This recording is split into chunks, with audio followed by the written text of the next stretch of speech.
In today's session, we're going to talk about the next mindset change that's required for companies to get breakthrough improvement. Again, this series is about the mind shift that's necessary for companies to go through to get breakthrough improvement. If we don't get the mindset change, we're not going to get breakthrough improvement. This week's session is about process improvement and measuring the impact of process improvement.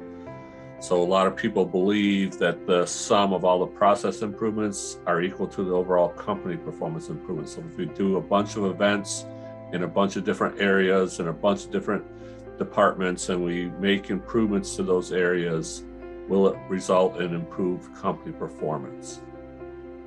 How most companies measure that is through cost accounting. And what they typically do is they look at the cycle time of the reduction of the improvement. So if I make the improvement to an area, what's the cycle time reduction? Then they take that and say, okay, how many units are we going to produce across this machine or across this resource, and get the total hours saved in a year, and then look at the total hours saved, and then what are the associated labor wages, fringes, and overhead that might contribute to that, and come up with an annual savings. And so a lot of times the improvement is justified by the amount of savings based on cycle time reduction, which is really the value added portion of the process. What we really want to do is understand the impact from a global perspective, not a local perspective. So we want to understand, if we make this change in this department, what effect is that going to have on the company performance?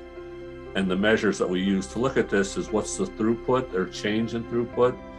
What's the change in operating expense? And more importantly, what's the impact on net profit?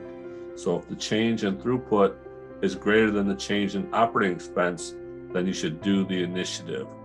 And again, our goal here isn't to reduce operating expense. The goal is to increase throughput, which is the value added portion, at a faster rate than we increase operating expense. So operating expenses might go up, but if throughput goes up at a faster rate, that's an improvement. So the global measures throughput, operating expense, and investment. To calculate the return on investment, we just take the impact of the change in throughput minus the impact on the change in operating expense, and then divide by the impact of change in investment. And investment can be two things. It's money that we're going to spend to make the improvement, but it also can be reduction in inventory.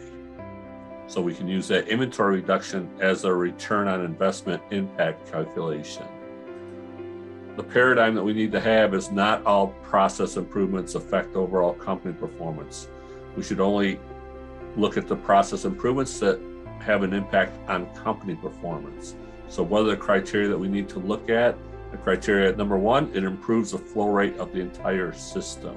So that means either sales goes up or lead time goes down. So if sales doesn't go up and total lead time doesn't reduce, it's not an improvement. Second, it reduces operating expense.